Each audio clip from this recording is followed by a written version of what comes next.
Assalamu alaikum, dear friends, and welcome back to today's important lesson. In today's lesson, you will learn some important sentences in the daily life.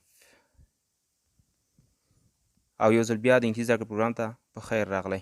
دوستان، نن مې یو ځل بیا درته هغه مهمې جملې راوړې کومې چې په ورځني ژوند کې بیخي زیات استعمالېږي. نو راځو دوستانو په درس باندې پیل کوو. خو مخکې د درس څخه که چېرته زموږ یوټیوب چینل تاسو نه یو سبسکرایب کړی نو ULD چې یوټیوب چینل درسره سبسکرایب کړئ په ډېره مهربانۍ سره. مننه دوستانو. راځو لومړنۍ جملې ته. Why did you come here? Why did you come here? څنګه دلته راغلی؟ Why did you come here? څنګه دلته راغلی؟ دوهمه جمله. Your phone is very beautiful. Your phone is very beautiful. ستا ټلیفون ډېر ښکلی دی. Your phone is very beautiful. بله جمله. Are you Ahmed? Are you Ahmed? آیا ته احمد یې؟ Are you Ahmed? بله جمله. Where's your pen? Where's your pen? ستا قلم چیرته دی؟ Where's your pen? ستا قلم چیرته دی؟ جمله. Which pen do you want? Which pen do you want? کوم قلم غواړې؟ Which pen do you want?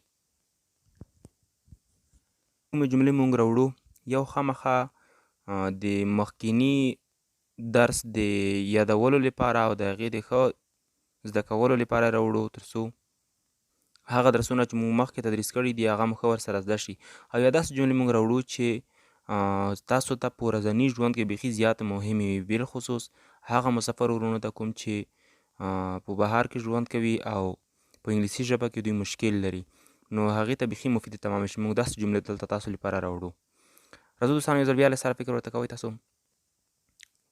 لومړی جمله. Why did you come here? څنګه دلته راغلی؟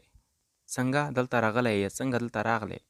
تاسو د دې سټرکچر په واسطه کولی شئ چې بیخي زیات جملې نوره هم جوړه کړئ. فقط دغه جمله ورته ګورئ او نوره ورباندې جوړولی شئ له ځان څخه.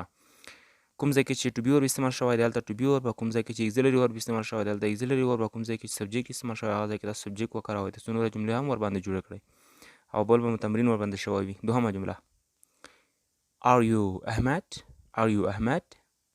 آیا ته احمد یې؟ Are you Ali? آیا ته علي یې؟ همداسې نور. څلورمه جمله. Your phone is very beautiful. Your phone is very beautiful. ستا قلم ډېر ستا ټلیفون وبښئ ډېر ښکلی دی. او تاسو دلته کولی شئ چې یو چا ته ووایاست Your car is very beautiful. ستا موټر ډېر ښکلی دی. همداسې نور. پنځمه جمله. Which pen do you want? Which pen do you want? کوم قلم غواړې؟ Which pen do you want? کوم قلم غواړې؟ همدا ډول تاسو ویلی شئ یو چا ته Which book do you want? کوم کتاب غواړې؟ او وروستۍ جمله. Where is your pen? Where is your pen? ستا قلم چیرته دی؟ همدا ډول ته یو چا ته ویلی شئ Where is your friend? ستا ملګری چیرته دی؟ Where is your father? ستا پلار چیرته دی؟ دا ډول نورې جملې هم تاسو ورباندې جوړولی شئ او دا جملې تاسو له ځان څخه ورباندې جوړ کړئ تر څو مو پریکټس ورباندې شوی وي. دوستانو نننی درس په همدغه ځای بس دی او تر بیا مو الله مل شه and thank you very much.